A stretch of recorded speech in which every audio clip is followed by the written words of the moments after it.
All right, awesome. Well, hello. Jamie looking like a rock star over there, wearing her sunglasses inside. Hey, I love it. Love it. Good stuff. We got a full house today. Perfect. Well, happy Friday, everybody. Welcome to Success Principles. Today, we are going to continue on with our conversation on faith. Now, I don't know about you guys, but faith is one of my absolute favorite chapters in Think and Grow Rich. I mean, above and beyond just about every other chapter, it's underlined, highlighted, dog-eared. That chapter has more notes in the margins than just about any other chapter in that book for me. I just find a ton of wealth, wisdom within those pages. So today we're going to pick up our conversation on faith. Okay.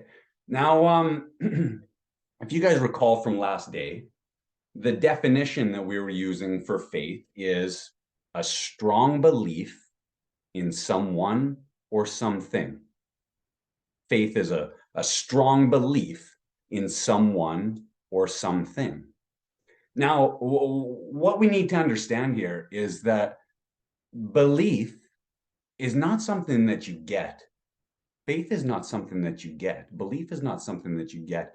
Belief is something that you already have. Belief is something that you already have. It's just that, like Napoleon Hill pointed out, sometimes we just use it in reverse, don't we? Sometimes we use it to believe in things that are negative or not true. Now, Napoleon Hill said that anything that the mind can conceive and believe, it can achieve. But that's true just as much for the negative as it is for the positive, isn't it? 100%. We've got some beliefs that are good, some beliefs that are empowering, some beliefs that are positive, and then we have some beliefs that are negative, some beliefs that are disempowering, some beliefs that are limiting, don't we? I mean, the subconscious mind is like fertile soil, and it will just return to you whatever you plant. Like Earl Nightingale says, you can plant corn or you can plant nightshade or like poison ivy. The soil doesn't care what you plant. It will just give to you whatever it is that you plant. The subconscious mind is exactly the same way. You can plant seeds of happiness, love, positivity, gratitude, or you can plant seeds of negativity, lack, and limitation. Whatever you plant is what you'll get in return. So I have a question for you. I mean, if belief is something that you already have, how do you know what your beliefs are?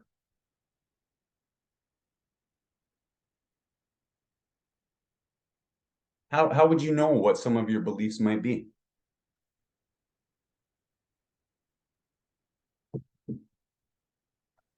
Jamie, If you feel passionate about them. if you feel So, passionate about them? yeah. Okay. Yeah, so you'd feel it, Yeah, like Mhm. emotion. your emotion. Okay.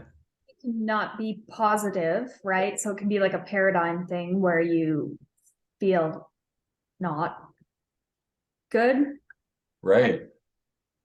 That might allude to a belief or something along those lines. You'd be able to feel it. Sure. Yeah, I'd buy that. Do you know? I'd say the actions that you're taking. You might say you believe one thing, but you don't actually do it. So do you really believe it? Oh, interesting. Right. So the actions that you're taking will reveal to you some of your beliefs, huh? Or maybe some of the actions that you're not taking. Right. Yeah, absolutely. And that's kind of where I was going with that today is that if you'd like to know what your beliefs are, take a look at your habits. And the reason is because your habits are just a belief or an idea that are lodged in your subconscious mind. I'm going to say that again. your habits are just a belief or an idea that are lodged in your subconscious mind. And when you start to look at your habits, and like you said, Janelle, your behavior, it will reveal to you a belief system. There is a belief system behind every action that you take and every action that you do not take. You know, for example, if we look at something like as simple and benign as like food prep, you know, if you're in the habit of food prepping, you know, the belief behind that habit might be something like, well, you know, it supports my weight loss goals. It saves me time during the week. It's easy to do and it's cost effective. You know, some of those sorts of things. If you don't do food prep, there's a belief behind that habit too. The belief, I mean, I don't know what that belief might be. It might be along the lines of, it takes too much time. It doesn't matter anyway. I don't have a fridge at work, so what's the point? I don't even know what I would prep, you know, but there's a belief behind that. And there's a belief behind every single habit that you have and every single action that you take and every single action that you don't take. Let's say like meditation, for instance. If you don't meditate, there's probably a belief behind that too, isn't there? Well, I'm not very good at it. It's hard. Who has time to meditate anyway? It doesn't even really, does it do anything? Or affirmations. If you're doing affirmations and you're in the habit of doing affirmations, it's probably because there's a belief behind that habit. You're conscious and you're aware of what it is that you're doing when you're doing affirmations. While they're powerful, they're important. I'm reprogramming my mind. If you don't do it, there's a belief behind that too. The challenge here is, though, that twofold. The challenge is twofold. One, most beliefs are unconscious. In fact, about 95 to 98% of your beliefs are unconscious. You're not even fully aware of the belief that it exists. And if somebody asked you, you might even have a hard time articulating exactly what that belief is, or why you do something or why you don't do something. And you might just chalk it up as, well, that's just what I've always done, or that's not who I am. Sometimes you might find that it's hard to put into words. Okay, so the first challenge is that 95 to 98% of your beliefs are below the level of conscious awareness. They're in your unconscious mind. The second part that's challenging about beliefs is that most of them were not put there by you. Most of those beliefs were not created by you.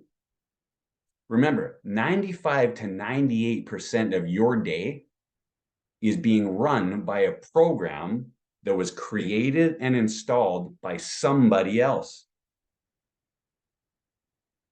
Oh, isn't that a kicker, hey? 95 to 98% of what you do throughout the day, your day, is run on a program that was created and installed by somebody else through the ages of about 0 and 7 or 8 or so. Okay. Now, here's our stick man.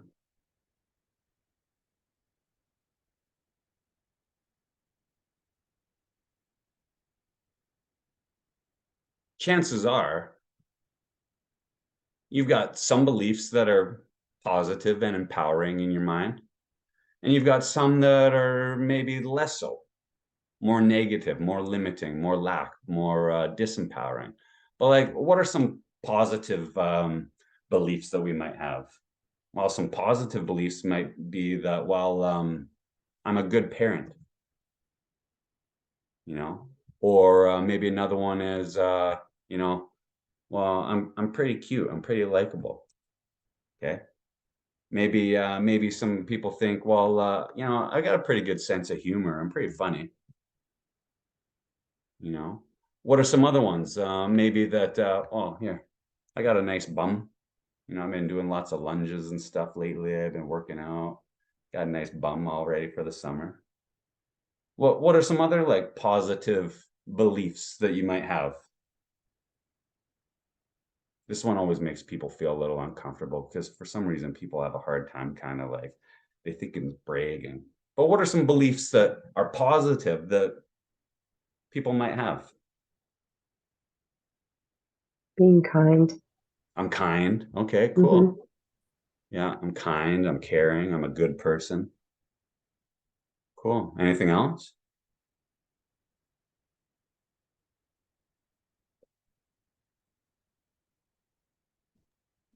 Smart. Strong. Sorry, Let's Janelle. go. Let's go Janelle and then Tamara. I just said smart and capable. Okay. Smart and capable. Cool. Tamara, Strong. I'm strong. Love it. Right on. Cool. You know, and now here's the thing.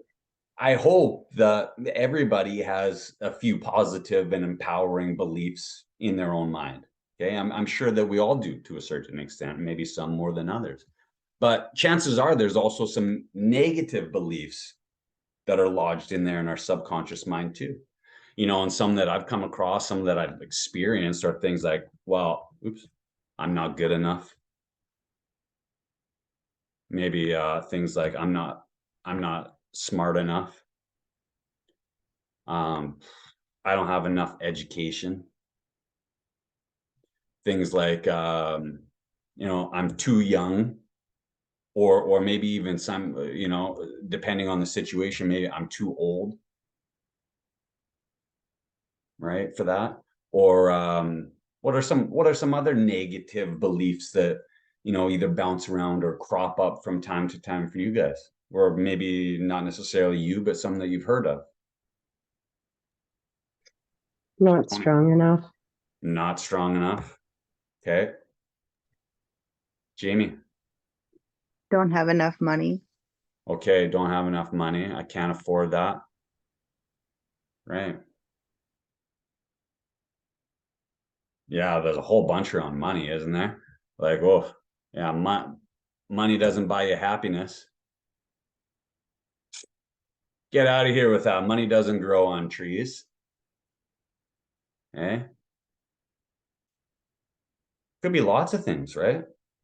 Tons. And when you start to understand that, well, most of these beliefs were not put in your mind by you. You didn't create them. You didn't select them. You didn't choose them.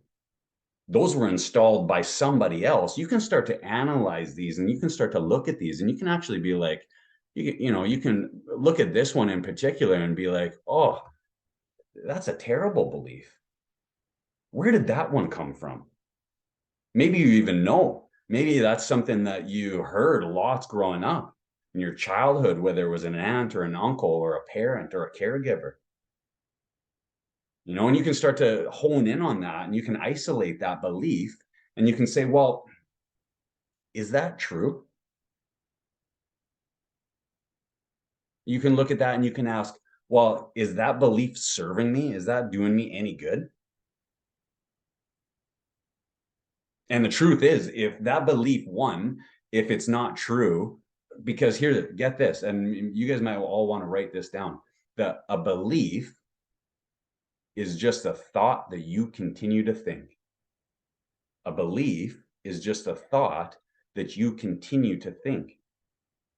A belief in and of itself doesn't necessarily make it objectively true. A belief is just a thought that you continue to think. And if you start to look and analyze your beliefs, you can ask yourself, well, where did that one come from? Whose belief is that? How did that get there? Is that true? Do I want that belief? Is that belief serving me? And if that belief is not serving you, you know what? Get it out of there. Get it out of there. You've got to eradicate or remove that belief. The reason is because the law of attraction is always working. The law of attraction is always working. And it works based on what you think, what you say, what you feel, and what you believe. The law of attraction is always working. And it's based on what you think, what you feel, what you say, and what you believe. And if you guys don't believe me, or you want to take my word for it, you guys might believe. What's this guy's name again? Harvey, Steve Harvey? Who loves Steve Harvey, eh? I do. Check this out. What come out your mouth is what's gonna come back to you. It's the law of attraction. I can't meet nobody because of COVID. You're not. All men are dogs. You finna meet all of them. I never get nobody. You're not. I can't lose this weight. You sure ain't. I'm gonna get fit this year. Strong possibility. I'll never be rich. Promise you, you won't. I'm gonna be rich one day. Strong possibility. It's how it works, man. It's the law of attraction. It doesn't matter whether you believe in it or adhere to it. It is the law of attraction. It will never change. Everything I have is cause I say. Everything you have is cause you say. If you change what you say, you change the moment you say it, you begin to change. It's the process. If you think big, you'll be big. If you think small, you'll be small. What come out your mouth? Interesting, right? You know, he's saying that, you know, if you say and you believe that, you know, hey, all men are dogs, well, that belief is going to ensure that that's what you experience. You know, here's what's really interesting is that we're constantly expressing ourselves and expressing our beliefs all the time. We're constantly expressing what's inside of us based on what we say and based on what we do. And when you really understand that and you start to listen to the way that people are talking, what they're really doing is they're revealing their belief system. Listen to the things that come out of people's mouth. Sometimes it's shocking. You really believe that? Really? Interesting. Or you look at people's behavior. It will reveal to you a belief system. And like Steve Harvey's saying, you know, like when you change the way that you speak, it changes your experience. You say that all men are dogs, or you're going to meet every one of them. Well, I'm never going to be a millionaire. You're damn right you're not. I can't lose this weight. Well, you probably won't. I'm going to get fit this year. Strong possibility. I love that. So simple, so powerful. I'm going to be rich someday. Strong possibility. Now, here's the thing. Now, I've shared this book in the past, but this is one of the most powerful books I've ever read.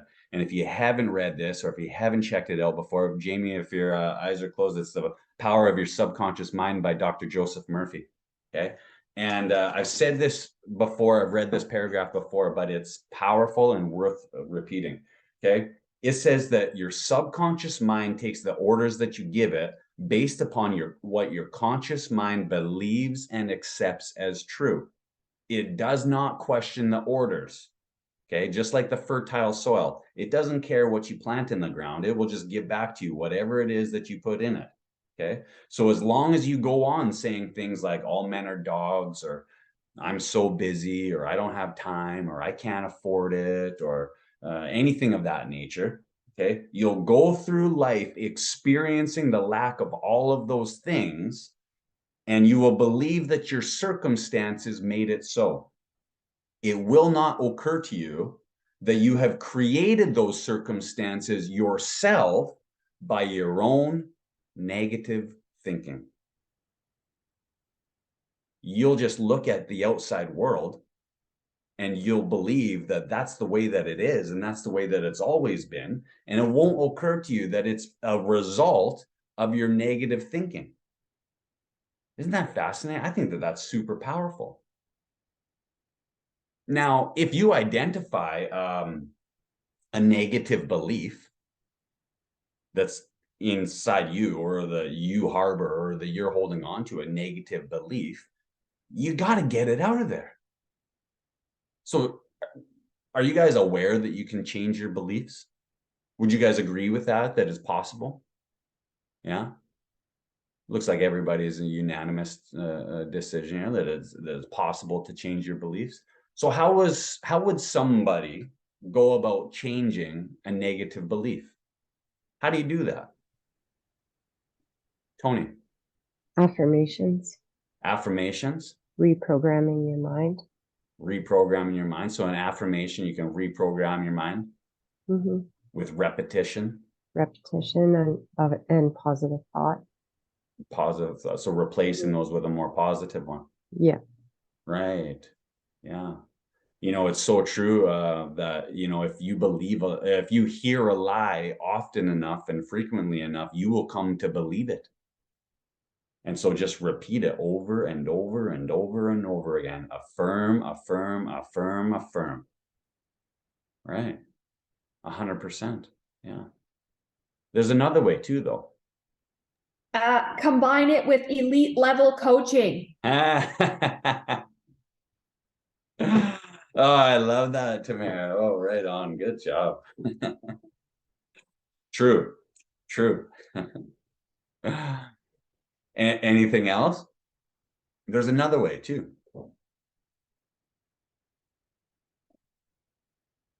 How else might you go about changing a belief system or eradicating a negative belief? Jamie? Persuasion. Okay, let's go Randy and then Jamie. What do you mean persuasion, Randy? Well, my job is to sell people on a concept. Yeah, I need to persuade them to, you know,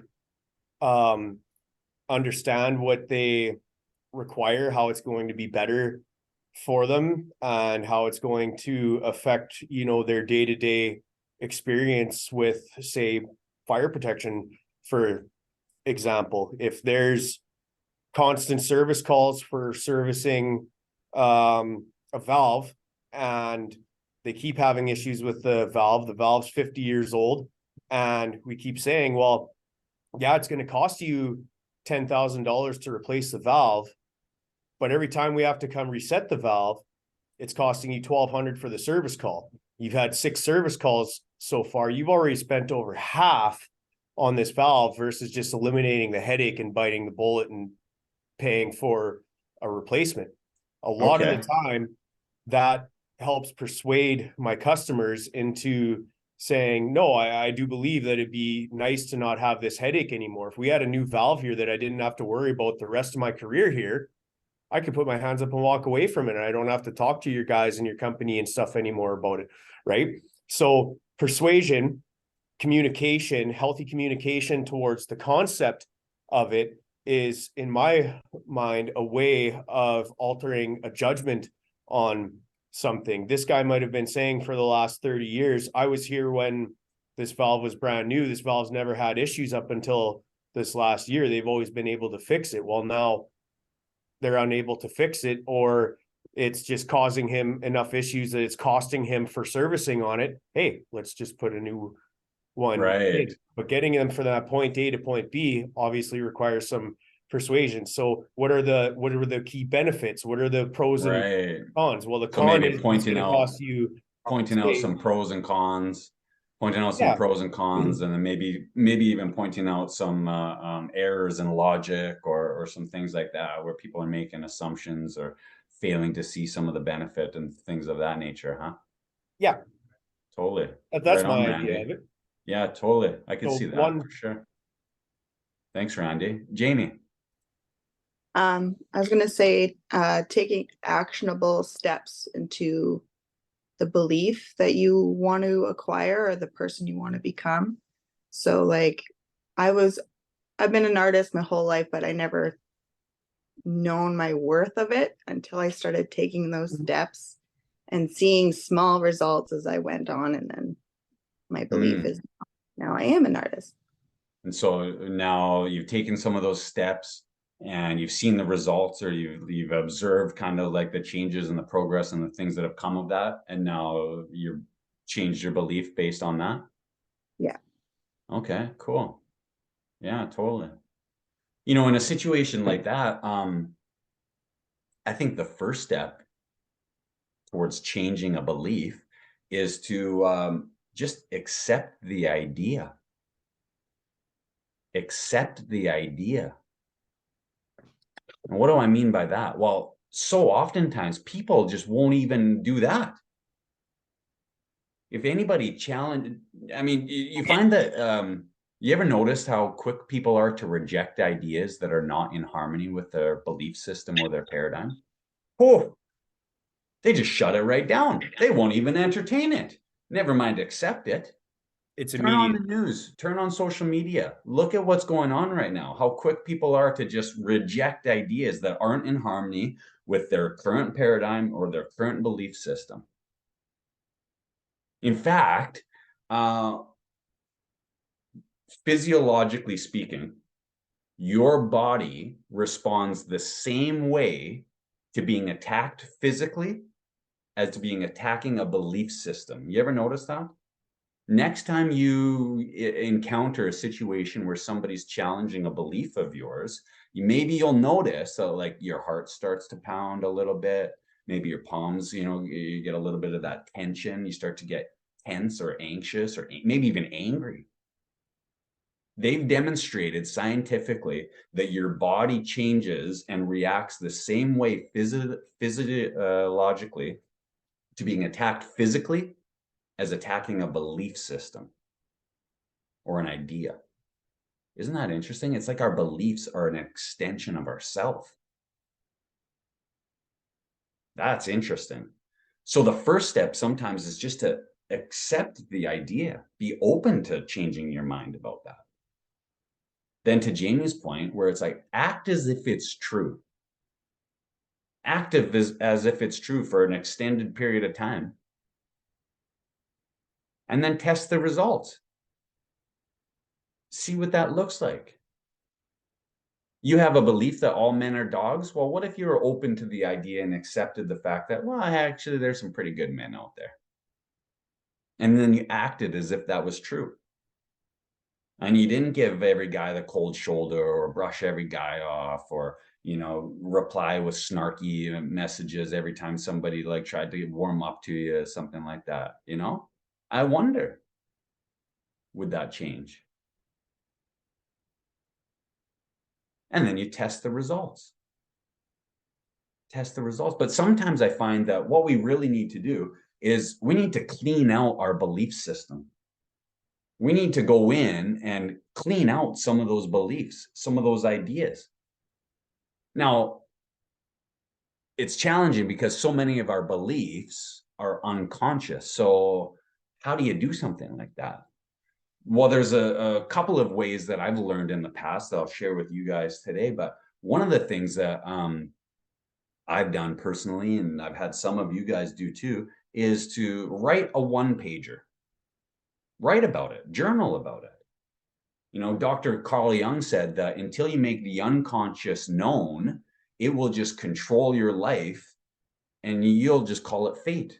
You'll just believe that that's the way things always have been, always will be, and that's just how it is. But it's not necessarily true. Now, how would you do something like that? Well, in the past, I've had some of you write a letter to money, right? As if money were a person, personify money. And you'll start to write a letter to money as if it's a person. And you might be surprised at your attitude towards money, some of the things that come up when you start thinking about and talking about money, some of your beliefs around it, some of your feelings about it. There was a while back I was having difficulty with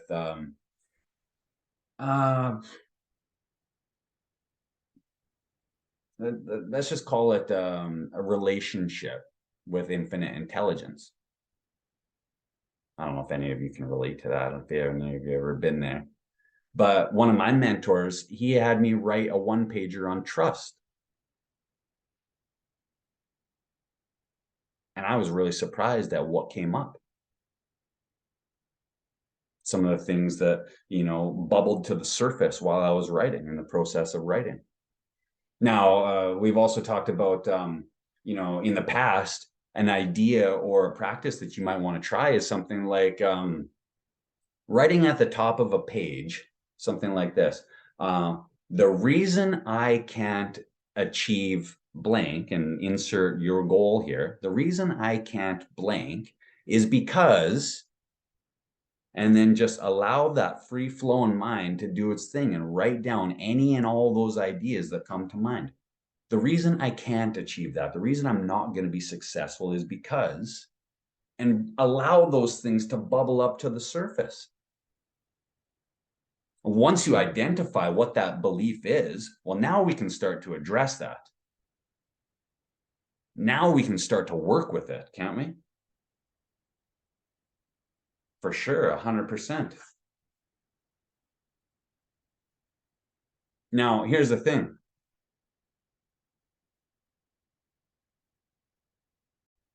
Okay, we've got our stick man here, right? Well, thought is a form of energy. Okay, we all know that. Thought is a form of energy. Okay, and all energy operates according to law. So what does that mean, guys? What does that mean when I say it's the law?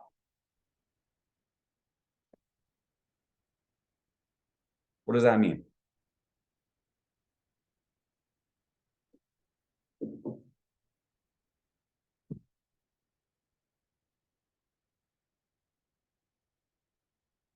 If I say thought is a form of energy and all energy operates according to law, what do I mean by the law?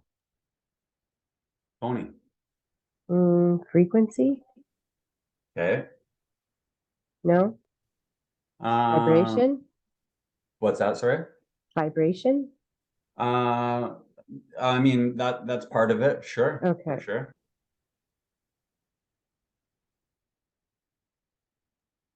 Jamie? Like it has to. It has to. It must. It never fails. It's very predictable. It is unchanging. It is operates according to law. It works every time. It's trustworthy. It's reliable. You cannot cheat it. Okay? You can cheat and break man-made laws. You cannot break universal laws. You can't cheat them. It works every single time. Whether you know it or not, whether you believe it or not, whether you realize it or not, it's working. Just like Steve Harvey said, like it's working all the time. Okay. Now, here's the thing. We know that we exist on 3 planes. Okay. We're spiritual beings. Okay. We have an intellect and we live in a physical body. Right? We exist simultaneously on 3 planes. We're spiritual beings, we have an intellect, and we exist or live in a physical body. Now, spirit or thought energy is constantly moving to us and through us all the time. It's consistent too. Okay. Even when we're sleeping, even when we're in that in-between phase in alpha and theta, okay, thought energy is moving to us and through us all the time, consistently. Okay. The challenge is that, well, sometimes we've got all of these little negative things in here that kind of clog up or slow down the flow of that thought energy. Now, if we're talking about manifestation, manifestation is what? Manifestation is the process of moving thought energy into its physical form. Manifestation is the process of taking thought energy and moving it into its physical form. Okay. The challenge is that like our minds, they operate a little bit like a funnel, like this. Okay. A little bit like a funnel. And we've got all these little negative beliefs in here that slow down that process and the flow of that thought energy into its physical form. Don't we? So what we need to do is go in here and take a little bit of personal inventory and start to pick out those beliefs, those thoughts, and those negative things that are holding us back. Now, if we're talking about spirit, Albert Einstein once said that one of the most important decisions we will ever make is whether we believe that we live in a friendly or a hostile universe. I'll say that again. One of the most important decisions that you will ever make is whether you believe you live in a friendly or a hostile universe. Now, just off the top of my head, off the top of your head, what's your gut tell you? What's your intuition tell you? Do you believe that we live in a friendly universe, or do you believe that we live in a hostile universe? Friendly. Friendly?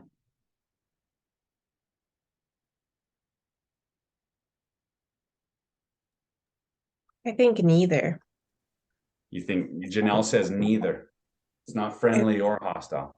Well, I I think it just depends on how you perceive it. I think it just is, and you can make it positive and friendly, or you can make it negative and hostile. Okay. Okay, so Janelle's saying it just is. It's friendly and it's hostile, and you can make it whatever you want it to be. Okay. Anybody else? Jamie, you look like you were going to say something there. I was gonna say the universe always will have my back. Okay. So Jamie feels like she lives in a universe that's like supportive and loving. It's got your back. It's encouraging. Sounds like a pretty empowering belief, eh? Anybody think that we live in a hostile universe?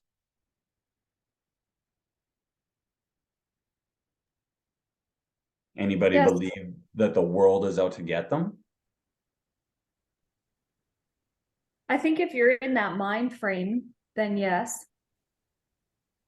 So when Right. Janelle said neither when she said neither, I was thinking both. So kind of like the opposite, but it means the same. So, yeah. Right. If I, like a few years ago, I was always cranky and miserable, and I would go up to like pay for groceries and I'm like, why is everybody in such a shitty mood? And people don't smile at you anymore. They don't, tell you you can go ahead of them. Like this, it's like terrible. And then when I changed my frame of mind, everybody else seemed to be happier and more, chatty. Interesting. So when you changed your thoughts and when you changed your attitude and when you changed your energy, the attitude and the energy of the people around you changed? Yes. Or Huh. I just chose to see it more. I don't know. I don't know what it was. Just changed. Right. It changed. Yeah. Yeah. Do you feel like there's some people out there who have the belief that we live in a hostile universe, or that the world is a dark and dangerous place and you can't trust anybody and the world's out to get them? Yeah, of course. There's people, you guys know people like that? I think I was that. Interesting, eh? I think the news, during our lockdown of COVID, I think the news really did that to me too. It's like the world's a terrible place and you can't get away from it. You literally can't even go on a vacation to get away from what we were experiencing. It was like, so then I shut the TV off some point in 2020 and I never turned it back on. I like that. Yeah. Don't watch the news anymore. No, I don't. I read a statistic a while back that really stuck with me. And it said that if you watch even 3 minutes of the news that you're 27% more likely to report that you're having a shitty day. And I don't know anybody who watches only 3 minutes of the news. I know people who watch the news, but they got it on 24/7. Say, oh my God, no wonder you're depressed and miserable. You're inundated with all the negativity that's going on all around the world. You're right, Tamara. Yeah. Yeah. Well, yeah, you know what? Here, I like it. You know, I'm on board with what Jamie said. I think that we do live in a universe that's positive, that's loving, that's supportive, that's for growth and expansion, that supports me and my goals. Okay. But to Jamie or Janelle and Tamara's point there, I think they're both right too. The law of polarity states that, you know, for every inside, there's an outside. For every up, there's a down. If there's heat, there's got to be cold. And if there's light, there's got to be dark. Well, the law of polarity states that spirit, okay, is both positive and negative. It's both, or it's neither, however you want to look at it. Okay. You know, they say that, well, you know, whether you talk about energy, energy just is. Energy is. It's all around us. It's all the time. It just is. It's not positive or negative. It just is. God just is. The universe just is. You know, there's one line, you guys remember when Delynn Miller came to speak to us? She was a guest speaker on Mindset Monday a while back. And Delynn Miller said something really interesting once that always stuck with me. And she said that I hate it, or she said that she hears people say things like, I hate it when bad things happen to good people. You guys ever hear that before? I hate it when bad things happen to good people. And her whole perception of that is that bad things don't happen to good people. Things happen to people. And it's our thinking that makes it good or bad. You know, like Shakespeare said, nothing is good or bad. It's our thinking that makes it so. You know, and in the same sense of the same sentiment here, it's like, well, hey, you know, spirit is positive, it is negative, but here's the thing, okay? Sometimes what happens is we've got all of these negative beliefs, all of these negative ideas, all of these like limiting ideas back in here, and it slows the flow of thought energy through a human being. Okay, it slows that manifestation process. Now, if you think about it, our minds are like a giant transmutation device. I'll say that again. Our minds are like a giant transmutation device. Now, the first law of thermodynamics is that energy cannot be created or destroyed. It just moves into form, through form, and out of form. And what type of form it moves into through us is determined by what's going on in here in our belief system. And as energy moves in through here, it's going to fuse with whatever belief you have in your subconscious mind. And that's going to determine the actions that you're taking or not taking. And it's going to spit out a result. Our minds are like a giant funnel, a giant transmutation device. Okay. And what we need to do is to go inside, take personal inventory, and start to clean up some of those belief systems. Hey, this one's not serving me. It's not true. Get it out of there. This one here, this one's not true. Get it out of there. This one here is not doing me any good. Clean these up. Get this out of here. You know, hey, I'm not good enough. I'm not smart enough. How about we start affirming the exact opposite? Okay. I'm not strong enough. How about we start to affirm the exact opposite? We start to act as if we're brave enough. We start to act as if we're strong enough. And then we start to, like Jamie said, test the results. Get it out of there. Okay. I'm not confident enough. Okay. I don't have enough skills. I don't have enough education. You know, all of those ideas, identify them, isolate them, and then get them out of there because they're not doing any good. if you're reading Think and Grow Rich, which I hope you are, there's a line here in the faith chapter that it says, taking inventory of mental assets and liabilities, and you will discover that your greatest weakness is a lack of self-confidence. Your greatest weakness is a lack of self-confidence.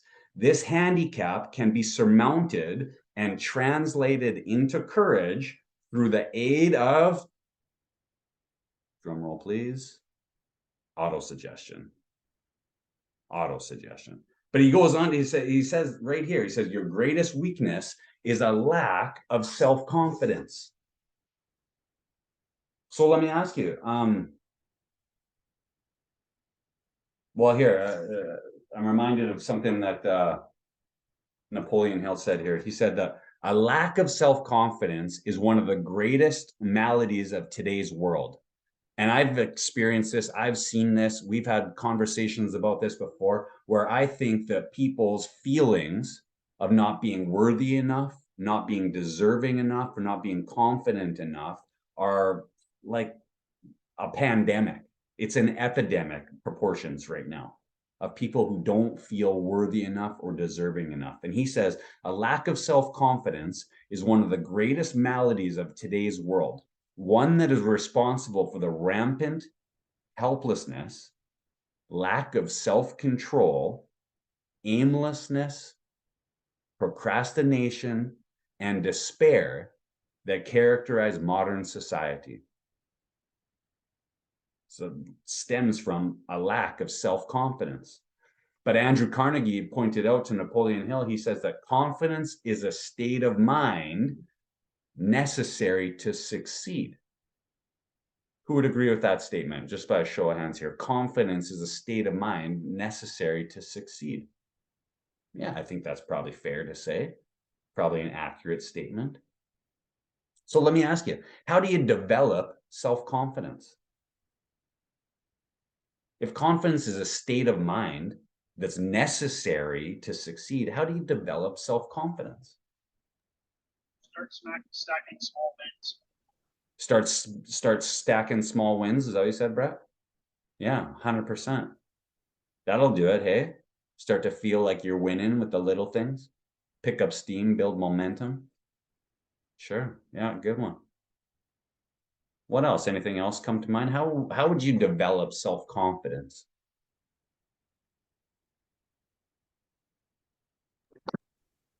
Kind of like Yeah. Brett said, like with the small things, compiling, right? So we did a bit of an exercise. This was last year.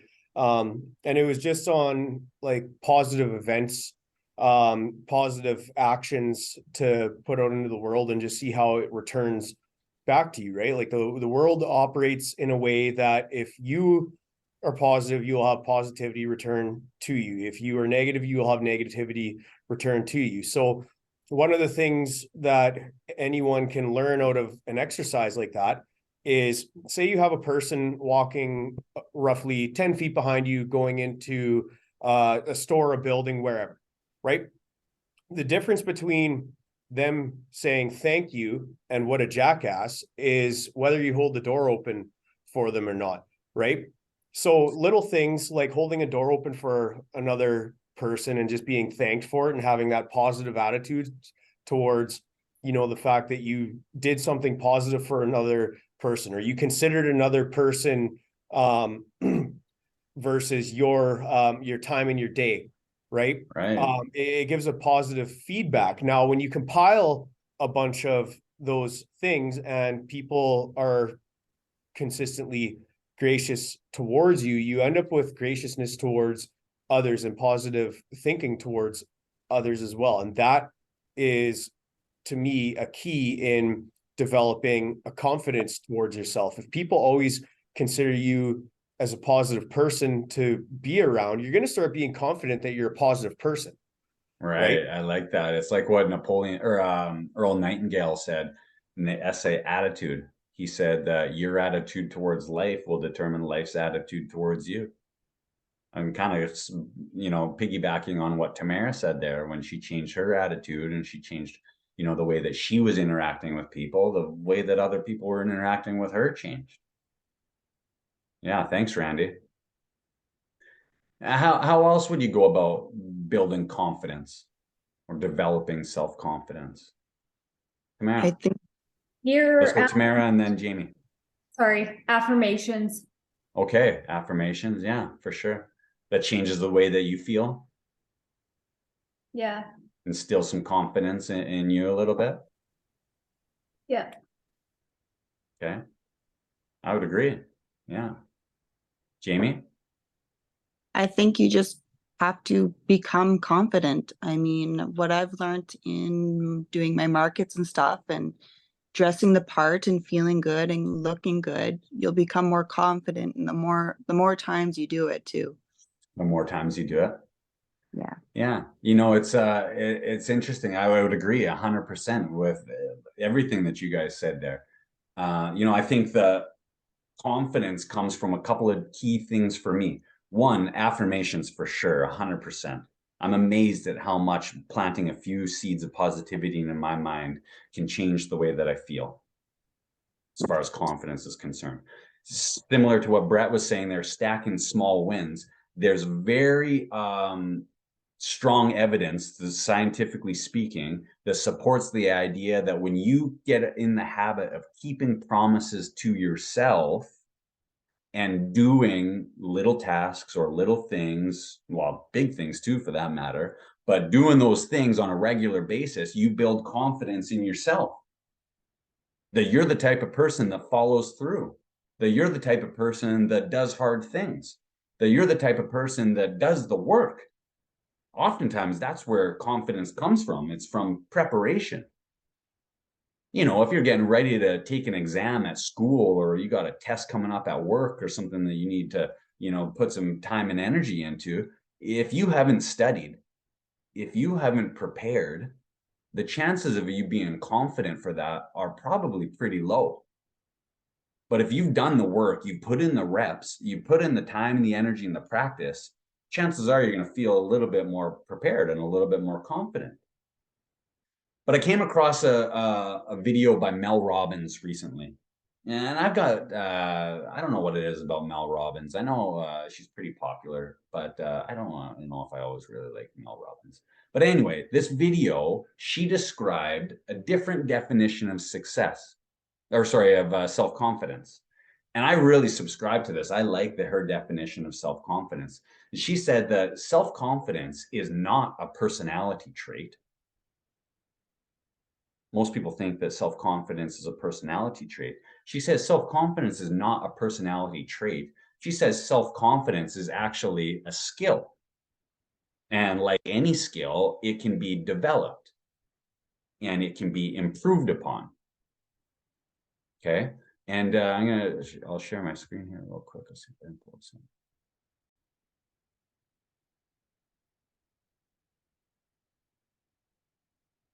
So there's a fine line between confidence and arrogance. I believe arrogance firstly is thinking you're better than others, whilst confidence is knowing you're the best and no one's better than you. So thinking versus knowing. Hold on. I don't think that that's confidence at all.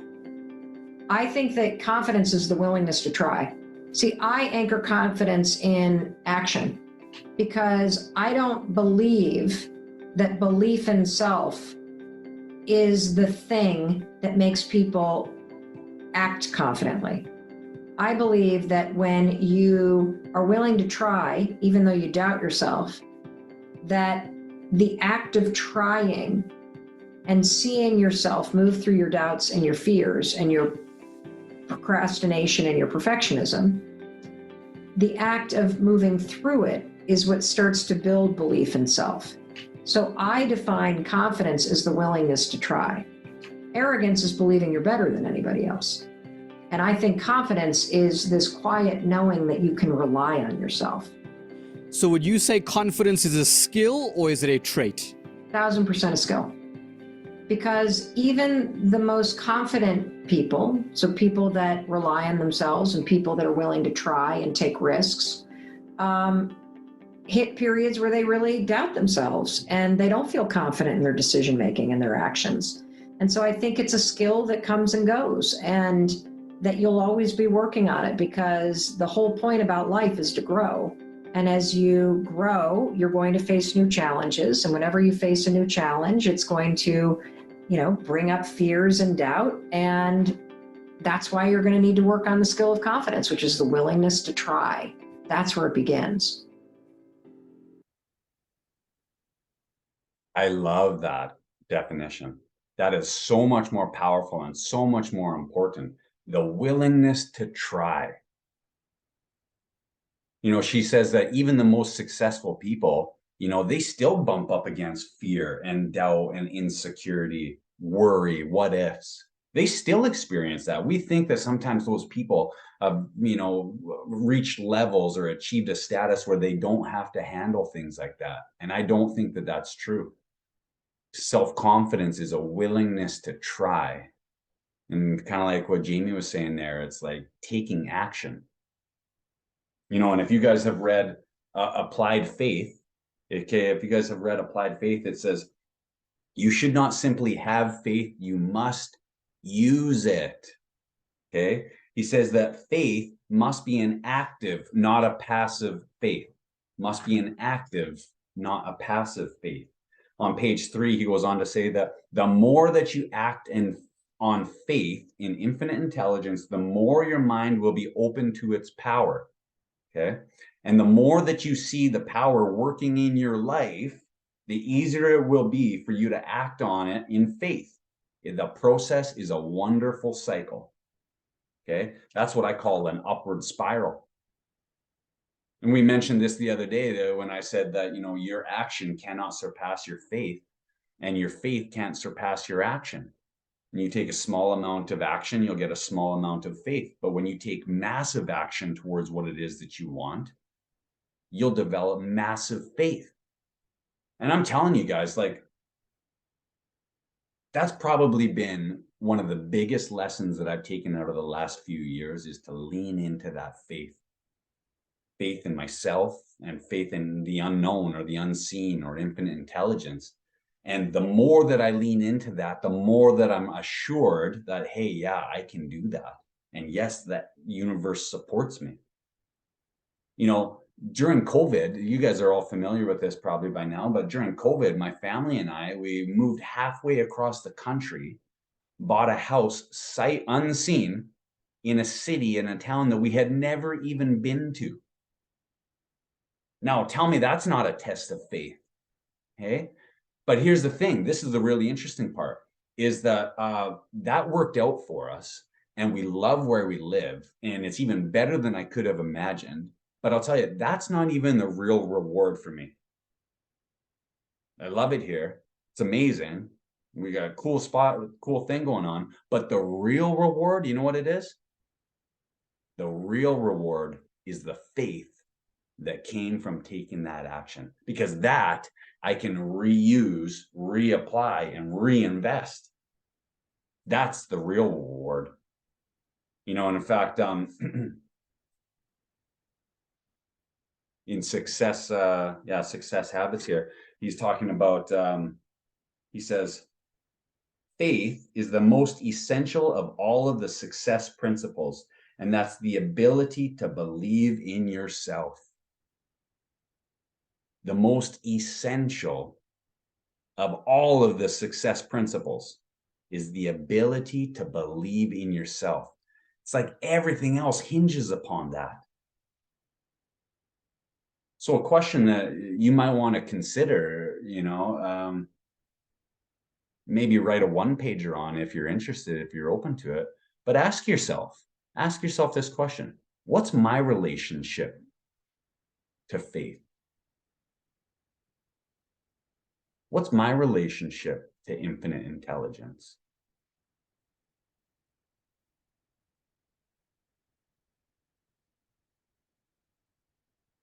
Here's an interesting question. Ask yourself, does my behavior reflect that? Does my behavior reflect that? What do I mean by that? Well, I mean, like if somebody were to follow you around for a day or a week or a month or a year, whatever it might be, if somebody were to follow you around, not listen to anything that you're saying, but just observe your behavior, would your behavior reflect that you have faith? It's an interesting thought, isn't it? Would my behavior reflect my values?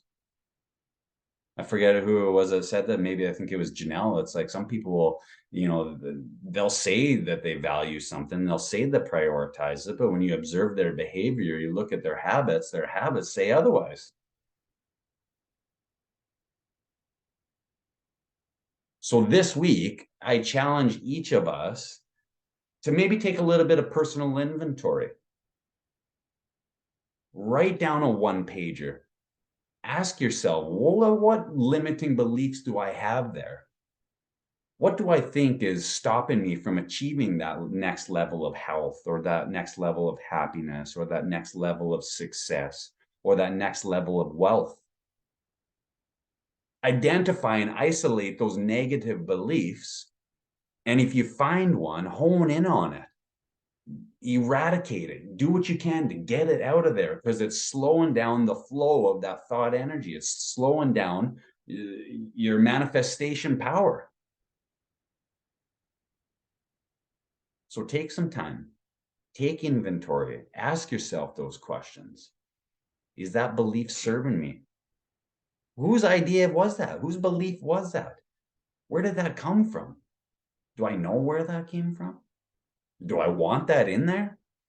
And if not, it's time to go.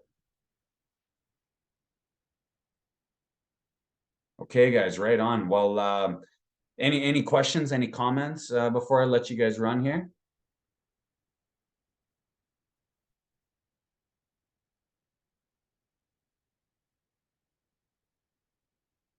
All right, well, I appreciate all your guys' input today. Smart bunch here. And I had a message from somebody this morning just saying, hey, what a great group of people we got here. You know, you guys are positive, you guys are inspiring, you guys are motivating, you guys are encouraging. I just love the energy and the dynamic of the group chats. And so I think each of you guys kind of deserve a little one of these. So if you haven't done that lately, maybe take a second and give yourself a little pat on the back, because you guys rock. Yeah, I like it, Tom. Right on. Yeah, right on, guys. Okay, well, hey, have a wonderful rest of your day, and look forward to catching up with you guys soon. Take care, everyone. Have a good weekend, everyone.